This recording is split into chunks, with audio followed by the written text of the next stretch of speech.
Hey guys, welcome back. Today we are going to work on my container tomato plants and we have a lot of work to do. Before we start with my full sun-ish, mostly full sun container tomatoes, they're looking a little weepy in the heat. It is hot today, 80-ish, 85 maybe. We're going to come over here to my part sun tomatoes that are in containers. So these are kind of bred for more shadier, kind of cooler zones. So this is Mountain Princess, and it is from the mountains of West Virginia in the Appalachian area. So it may have a more cooler climate, and so I decided to put it here. And I could be wrong, but I think this one, the Silvery Fir, is actually from maybe Russia. I'm going to look that up and put the correction if needed on the screen. So what I'm doing with these guys, they're all determinates. So I've got two Mountain Princesses, one on each end, and then I've got the Silvery Fir. They're all three determinates. So I'm not going to do heavy pruning at all. They have a limited fruit production and lifespan. So what we're going to do is what I just did. They're very pliable. The stems are still very pliable at this point.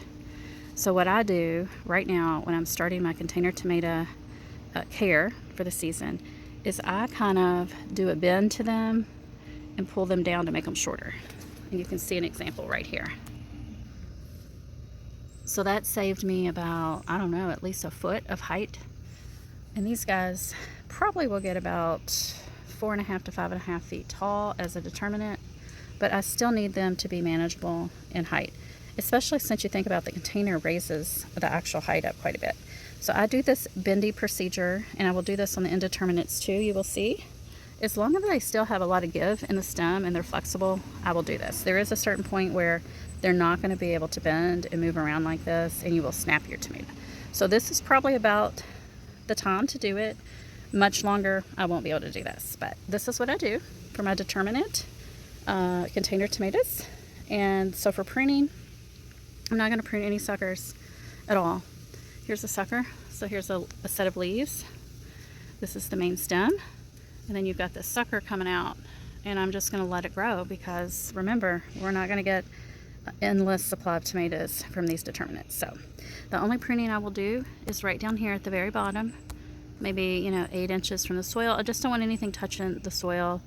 I'm going to maybe take off those lower leaves. But I'm not going to take off any fruit or any suckers. So that's it for these guys. I've got this one done. I worked on the Silvery Fir. You can see it has very unique foliage. It is like a carrot leaf type. And I have carrots grown in here to match. I think that's so pretty. And carrots and tomatoes are excellent companions. And so I left off here on this one. This is another Mountain Princess. You can see I've got basil in there as well. I'm going to do the bendy thing on it. I'm going to prune off the lower leaves on all three, especially the Silvery Fir. This one has a little yellowy on it, so I'll just pinch. And there we go. So this will get thrown out. And here is the Mountain Princess. You can see I did the bendy trick. Very flexible still.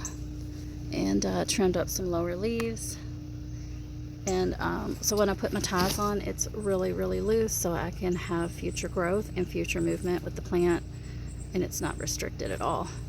And here's a baby. Look at that baby. Can you see it? There we go. Well, I don't know if we can see it or not. The sun is so bright, but it is a baby. There are baby cardinals in this first shrub. And I don't think they like me here. I'll try to work as quickly as possible. I've already disinfected my pruners. And I also brought some disinfectant out with me. Tonto is in the shade, chilling. It's going to be 92 today. And yes, I took a break yesterday after we worked on those guys. But they are all tucked away. I am going to give them a little bit of treatment of gypsum water and some fertilizer, granulated fertilizer I'm going to dissolve in there as well. These two products. But the dry granular products there, we're actually going to put into these containers. So now it's a hot day. We're going to get these guys done. They were planted. I don't know if y'all can tell how big they are. Those are really big containers. These guys have only been in their containers since Mother's Day. It was actual Mother's Day when I planted them. So they are 4.5 weeks old. Very tall. I mean, I'm almost 5'6", and I know they have a good, container height they are going, but still, they're taller than me. They are taller than me. So what we're going to do today, I'm going to prune the lower 10 to 12 inches. So for this first one, I'll leave this leaf maybe and take off all those down there. I'm going to thoroughly soak the soil, and then I'm going to add probably 1 tablespoon, maybe 2 of the gypsum, and then a nice small handful of the slow release fertilizer. That one in particular doesn't have a strong odor compared to some, and I can almost get away using it here in the backyard with my dog. He loves to dig up fertilizer, so I think that will work out. I've been using it for a couple months back here, and knock on wood, okay luck, as long as it's buried nice and deep. It doesn't have a super strong smell. So I've never used garden gypsum before, or any gypsum. I have bought the bags of soil conditioner for the ground that is like a soil that has gypsum in it, but I've never bought this product to use. So this is a new thing for me. I'm going to use it in my container tomatoes. I do have a Blossom In program that I've started for the last 2-3 years to prevent or treat, well, more like prevent-ish, treat kind of Blossom In rot, and I want to kind of do more of a preventative thing though, and that's why I'm trying the gypsum this year in my containers. I may not do it with my in-ground tomatoes, but for these guys, if I ever do get it, it's usually a container plant.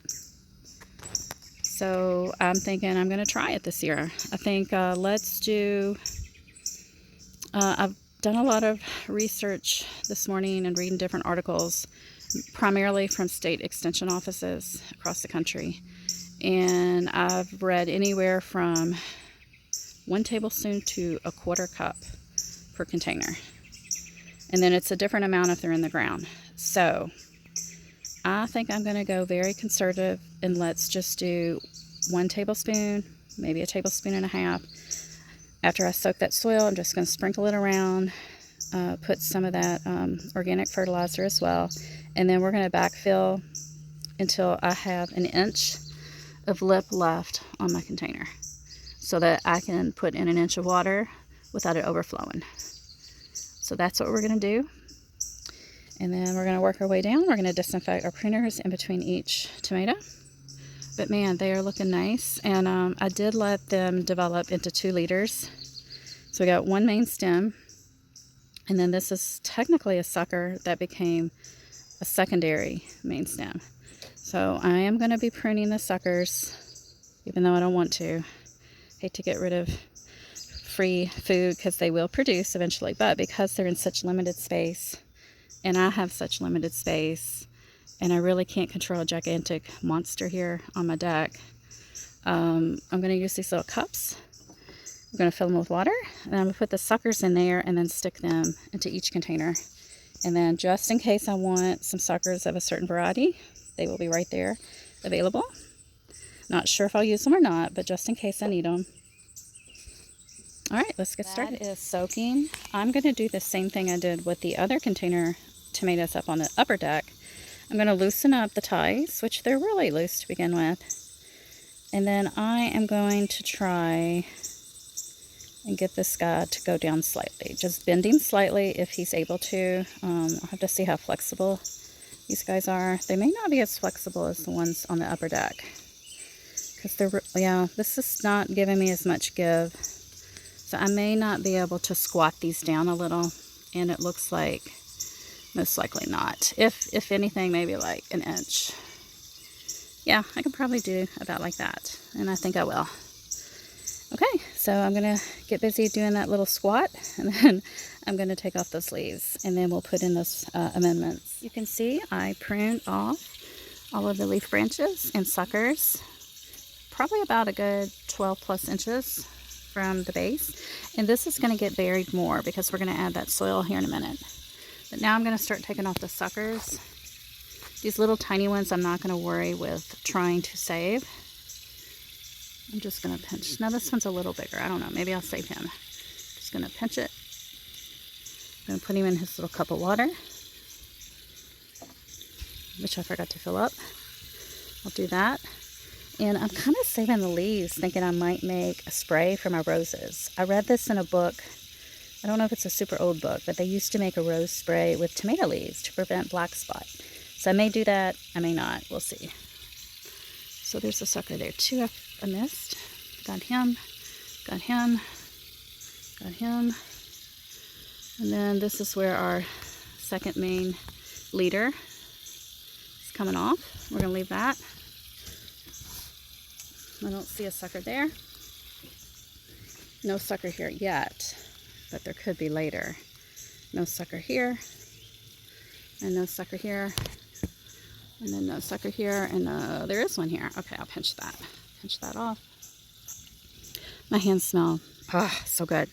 I love the smell of tomato essential oil. I think it's an essential oil. I just love that smell.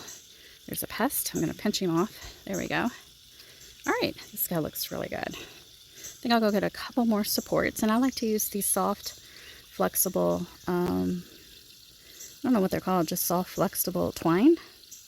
I just get them off of Amazon. I have bought them at Walmart before, and you can just cut them and reuse them multiple times, cut whatever size you want. It usually comes in a big roll. So I think we're about done flooding this guy. He looks really drenched. And I'm going to go ahead and cut the water off and move it to the next guy. Tie him up a little bit better, and then we'll put in those amendments. Alright, so I do have him squatted slightly and supported, tied up, and then I realized I did miss another sucker up here. So we'll pinch that.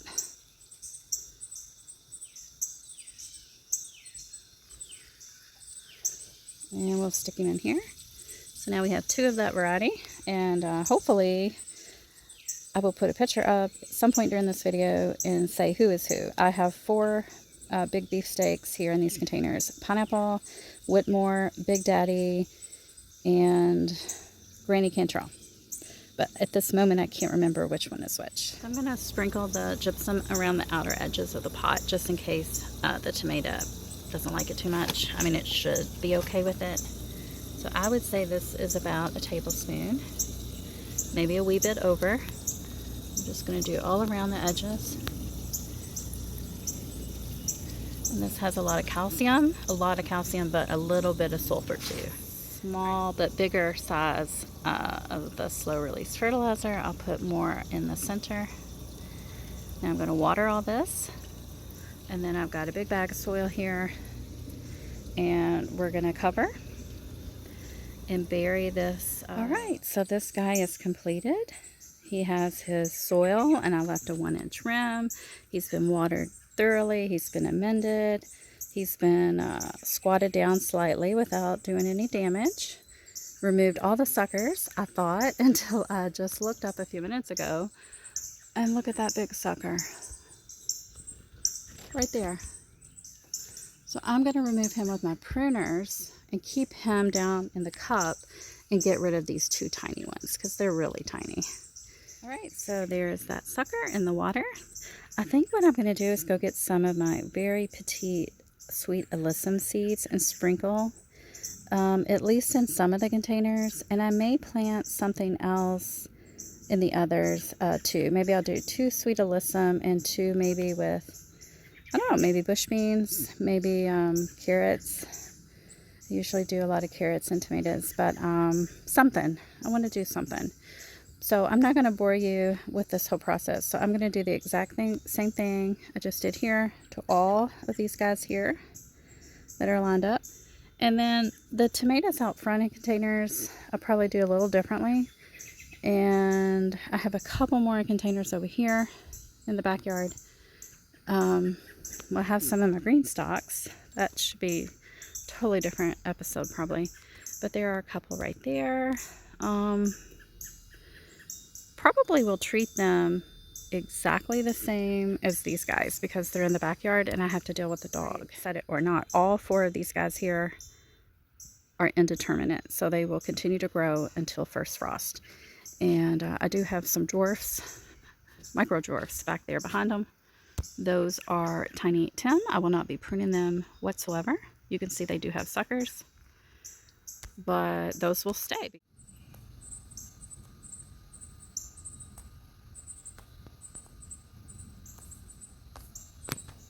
I do go in often and take a break to give the birds time to feed their babies because I know they don't like me being out here. And they're very protective. The mother and father stay very, very close. Right, Tonto? Got this mixture made up. The fertilizer doesn't want to dissolve, so I'm kind of having trouble getting that to dissolve. I'm going to keep working it, but as soon as I'm done, we're going to give the Mountain Princess, the Silvery Fir, the other Mountain Princess. They've all been soaked, as you can tell by the color of their soil. This Geranium Kiss, give him a little bit. May even give a little splash to each of these peppers as well. And then we'll get busy with the other tomatoes. Almost done with these 4 guys. I wanted to show you a couple things real quick though. So the lower leaves that I've been pinching off or cutting off, a lot of them had flea beetle damage. And the way you can tell that is you can see pinpoint little holes of light through the leaves.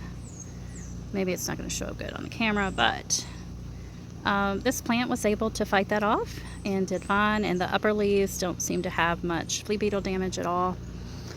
So that was, I guess, just a temporary problem in the garden that kind of resolved itself. I didn't have to do anything. The other thing I wanted to show you is this fused stem. So it's like 2 stems that have fused together. I don't know if you can tell. There's a ridge in the middle, like right there. It's kind of cool looking. So for this guy, he started developing his main stem, and somehow this fused stem developed, and then it split off into 2 stems, 2 main leaders. So I'm going to leave these 2 just like this. I am going to pinch off this giant sucker here. Look at that. So look at the baby. Oh, I love this baby so much. Look at it. Look at that. This is Granny Cantrell. I've grown this variety before. It was like 2 years ago, maybe 3 years ago. A beautiful heirloom tomato. It is from Kentucky, a Kentucky heirloom. And I'm from Kentucky, so that's why I bought the seeds to grow the first time. But it's prone to cat facing. At least it was for me 2-3 years ago. And that's okay. It's still going to be delicious. I cannot wait to eat this tomato. So we got to keep those squirrels away. Another thing about suckers, you know, if this plant was growing in the ground, I would be less inclined to prune as I am now. However, again, this is limited space, limited container, limited support. However, sometimes you just got to make a judgment call. So I've taken off 3 good-sized suckers, but then I saw this guy here. He is a really nice sucker too. And then I look closely up here, and he has already got blossom development. So then you just got to make a choice. Do I want to cut off that fruit? And I'm like tomato hungry right now, so I'm like, I'm just gonna let it go. Hopefully I can support it. It doesn't break because of the heavy weight up top, but I'm gonna let it go. We'll see what happens. You know, it's your choice to prune, not to prune, to cut off every single sucker or not. I'm gonna let that one go. I think it's time for me to go in. You can hear the cardinals are getting really loud and annoying, and it's super hot, guys. It's definitely, I'm feeling the 92 today. I just pulled this pretty little carrot out of these containers, these deck box containers here, and I had planted these during the winter, and it is supposed to be a round circle, so I can't wait to go in and try this. It's getting really hot for carrots, so I thought I'll pull a few of these big ones and see. And look, so cute. Tonto is stalking a squirrel, so we will leave him alone. But when he is done, I'm going to head over to those container tomatoes. I have a black Krim on the left, a Glacier tomato on the right, and then an eggplant in the 2 smaller containers. So I will treat the tomatoes. I'll probably just give the eggplants a splash of the liquid we made up. Usually don't have problems with blossom end rot on my eggplant, so they'll just get a splash of that water. But I will treat those other container tomatoes in the backyard here with the granular, just like we did, and then also add some soil if needed. For my green stalk tomatoes, and this one also has a fused stem. This is a better example, actually. I will use, I see something bad though. This is slug residue. It looks like slugs have been climbing on my tomatoes. I do not like that. I'll use the rest of that liquid mixture we mixed up and pour into the pockets that have tomatoes and or peppers. I think I have one eggplant right there. And then I do have a couple in-ground tomatoes back here, over here. And I will probably, maybe if I have any of that mixture left, pour some on there. I see a tomato. Another tomato. I cannot wait, guys. I cannot wait. And then, I think that's all of my backyard tomatoes, but I can't remember. There's 4 right here. These are in ground. The Glacier has a lot of tomatoes on it too. Look at that. Cannot wait. The rest of my tomatoes are out here, and I'll treat them another day, but they're mostly in ground. I do have some in containers as well though, so I will have to treat the ones in the containers. But look at these guys, they're looking so pretty. I do have carrots planted down there at the bottom. Alright guys, well come on back, because I'll have another tomato video not too far in the future, and maybe a garden tour soon. And then my neighbor's tomatoes are looking good as well. I've made a couple videos with her in the videos and talking about tomatoes, so you might want to check those out as well. All right, guys, I hope you're having a great gardening week. I feel like I got something done, at least in the backyard. And I think before we know it, we are going to have tomatoes to eat. I cannot wait for tomato sandwiches. All right, guys, talk to you later. Bye.